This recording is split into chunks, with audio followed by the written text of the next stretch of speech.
Oke, bismillahirrahmanirrahim. Assalamualaikum warahmatullahi wabarakatuh. Oke, kita dari kelompok 3 akan mempresentasikan hasil kerja kami. Kita kenalan dulu ya. Oke, perkenalkan, nama saya Wildan Romadhoni. Silahkan. Saya Devi Cahaya Agustina Pramestiwi. Saya Winda Aridramawati. Saya Tina Putri Alfiana. Saya Anindya Khairunisa. Oke, hari ini kita akan membahas tentang topik 1, ruang kolaborasi. Oke, sebelum itu kalian bisa scan dulu materinya di sini. Oke, supaya nanti kalian lebih jelas lagi. Kalau tulisannya nggak jelas bisa dilihat di PPT yang ada di link tersebut. Oke, kita masuk ke soal pertama. Oke, soal pertama silahkan yang mau jelasin. Monggo. Dari soal pertama, dari kasus 1 itu ada seorang guru matematika di kelas 7 yang hendak menyampaikan materi mengenai matematika sosial, yakni mencari nilai rata-rata atau MEAN. Untuk memudahkan peserta didik dalam memahami pembelajaran, Anda mencoba untuk membuat urutan atau langkah-langkah yang perlu diikuti oleh peserta didik agar dapat mencari nilai rata-rata pada sebuah soal. Anda meminta kepada peserta didik untuk mengerjakan soal yang Anda berikan. Hasilnya, peserta didik mampu mengerjakan dengan benar sesuai dengan langkah yang telah Anda siapkan. Beberapa saat kemudian, Anda meminta kepada peserta didik untuk mengulangi langkah yang telah Anda siapkan. Beberapa saat kemudian, Anda meminta kepada peserta didik untuk mengulangi soal yang sama tanpa melihat urutan pengerjaan soal, dan peserta didik mampu mengerjakannya dengan benar. Untuk soal yang pertama, menurut Anda, apa yang membuat peserta didik mampu mengerjakan soal dengan baik pada percobaan kedua tanpa melihat urutan atau langkah pengerjaan soal? Dari kelompok kami, kasus ini berkaitan dengan pembelajaran matematika di kelas, khususnya mengenai materi rata-rata.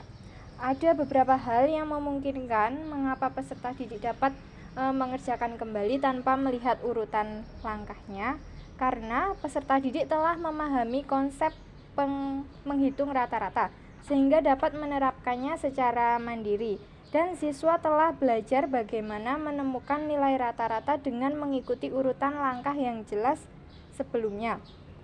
Kemudian diuji kemampuannya untuk menerapkan prosedur tanpa panduan. Hal ini dikaitkan dengan pentingnya pemahaman konsep daripada hanya hafalan saja.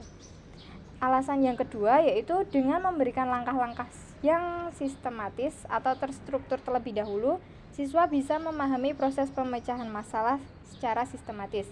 Setelah menguasai langkah-langkah tersebut, siswa dapat menerapkan teknik pada berbagai masalah serupa secara mendalam dan mandiri. Baiklah, saya akan melanjutkan untuk pertanyaan yang kedua, masih sama di kasus yang pertama. Ya, ini adalah sebagai seorang calon guru, dalam kegiatan belajar yang seperti apa metode di atas dapat diterapkan? Elaborasi jawaban Anda dengan menyertakan teori yang berkaitan. Menurut hasil dari kerja kelompok kami, metode tersebut dapat diterapkan dalam berbagai kegiatan belajar yang memerlukan penguasaan keterampilan atau prosedur tertentu. Kegiatan belajar yang tepat untuk metode ini yaitu pembelajaran konsep yang pertama tadi, kemudian yang kedua adalah pembelajaran adalah teknik pemecahan masalahnya. Nah, untuk teori-teori yang berkaitan dengan pembelajaran ini adalah dari hasil kelompok kita ada 3. Yang pertama adalah teori kognitif, teori belajar sosial, kemudian ada teori konstruktivisme. Untuk teori kognitif, yaitu merupakan teori pemrosesan informasi. Jadi berfokus pada bagaimana individu itu memproses dan menyimpan informasi. Ini terjadi ketika guru sedang menjelaskan langkah-langkah dalam mencari nilai rata-rata di kelas. Kemudian guru memberikan metode dan model yang sesuai dengan kondisi siswa pada saat itu, yang sesuai dengan apa yang terjadi di dalam kelas. Misalnya bisa diberikan LKPD ataupun dibuat kelompok. Kemudian dari yang sudah diberikan guru tersebut, maka siswa mendapatkan stimulus untuk bisa mengerjakan secara mandiri. Kemudian yang kedua adalah teori belajar sosial. Nah, teori pembelajaran sosial ini dikemukakan oleh Albert Bandura, ya ini menekankan tentang pentingnya observasi, imitasi, dan modeling. Tuh, jadi walaupun siswa sudah mendapatkan stimulus dari guru yang sudah dijelaskan di awal, tetapi siswa juga dipandu, kemudian siswa juga masih ada kesempatan untuk menirukan, mungkin ada beberapa langkah yang sama. Seperti itu. Yang ketiga adalah teori konstruktivisme, yakni teori yang menekankan bahwa pengetahuan dibangun melalui pengalaman langsung dan interaksi. Dan langkah-langkah yang jelas yang disampaikan oleh guru itu membantu siswa dan dalam membangun fondasi pengetahuan mereka. Jadi sementara penerapan mandiri memungkinkan mereka membangun pemahaman yang lebih dalam lagi. Dengan menggunakan metode ini, guru bisa membantu siswa tidak hanya untuk memahami konsep dan prosedur, tetapi juga untuk membagikan kemampuan berpikir kritis dan kemandirian dalam belajar. Selanjutnya untuk kasus yang kedua. Kasus yang kedua yaitu Rina adalah seorang guru di kelas 1 SD. Sebagian besar peserta didiknya belum bisa berhitung dengan lancar. Rina sedang memikirkan cara yang sesuai untuk membantu setiap peserta didik menyelesaikan tantangan belajarnya. Untuk pertanyaan yang pertama, yaitu menurut Anda apa yang dapat Rina lakukan untuk membantu peserta didiknya sesuai dengan tahapan perkembangan usia? Nah, menurut hasil diskusi kelompok kami, pada tahapan kelas 1 SD, siswa berada pada usia antara 6 sampai dengan 8 tahun, di mana rata-rata mereka berusia 7 tahun. Maka, siswa tersebut menurut perkembangan kognitif masuk dalam peralihan dari tahap pra-operasional, yang dimana itu 2 sampai 7 tahun, ke tahap operasional konkret, 7 sampai 11 tahun.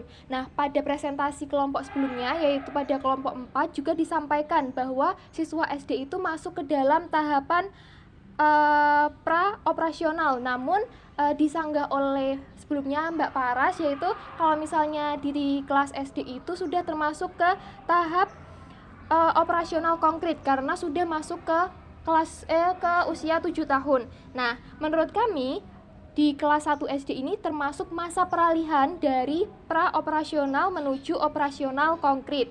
Nah, menurut kami jika mengacu pada perkembangan pra-operasional tersebut, anak belum bisa menggunakan logika atau mengubah, menggabungkan, atau memisahkan ide atau pikiran.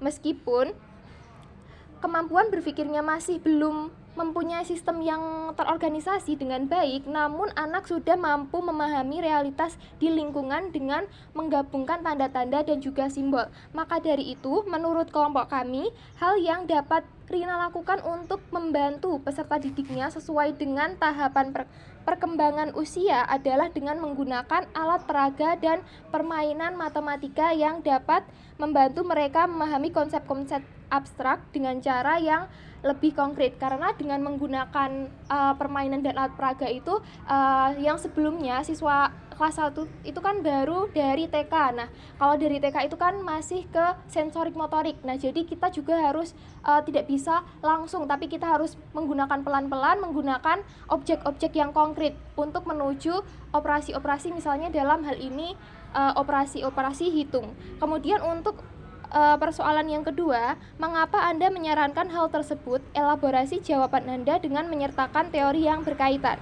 Nah, menurut kami, kegiatan pembelajaran yang kami sarankan termasuk dalam teori belajar konstruktivisme.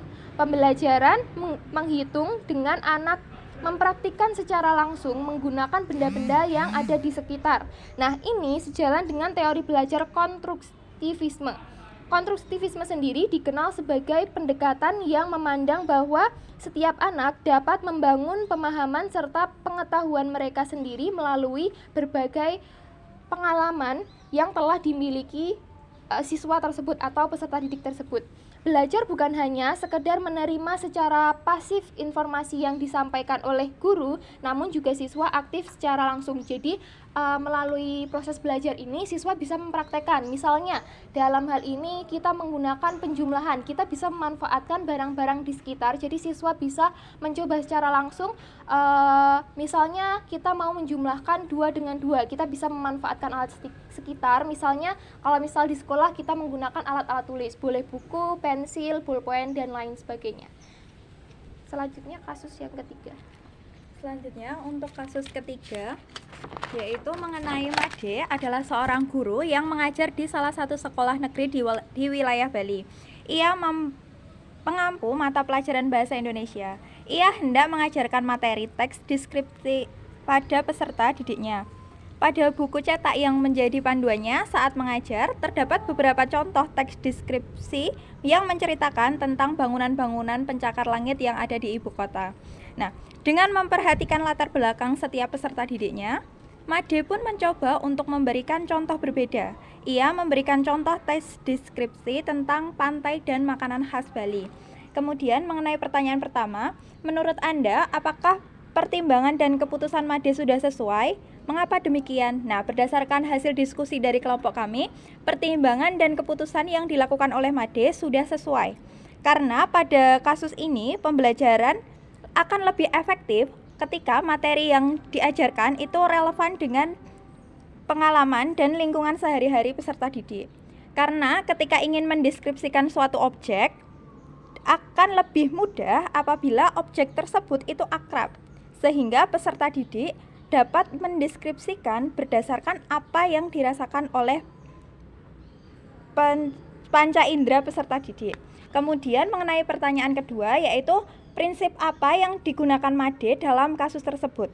Elaborasi jawaban Anda dengan menyertakan teori yang berkaitan. Nah, prinsip yang digunakan Made dalam kasus tersebut adalah pembelajaran dengan pendekatan kontekstual atau contextual teaching and learning, di mana konsep belajar tersebut itu membantu guru untuk mengaitkan materi yang diajarkan dengan situasi yang ada di dunia nyata. Menurut Depdiknas, metode pengajaran ini itu harus mampu mendorong siswa untuk menciptakan hubungan antara pengetahuan yang dimilikinya dengan penerapannya dalam kehidupan sehari-hari. Nah, hal tersebut juga sejalan dengan teori konstruktivisme yang dikembangkan oleh Jean Piaget dan Levi Gottschalk yang menekankan pada pentingnya pengalaman dan konteks dalam proses pembelajaran. Berdasarkan teori konstruktivisme, peserta didik mampu membangun pengetahuan mereka berdasarkan pengalaman sebelumnya. Sehingga dengan memberikan contoh yang akrab bagi peserta didik, akan memberikan kesempatan bagi mereka untuk membangun pengetahuan baru di atas pengetahuan yang telah ada sebelumnya. Oke, mungkin itu dari kami. Kalau ada kesalahan kami mohon maaf. Terima kasih. Assalamualaikum warahmatullahi wabarakatuh.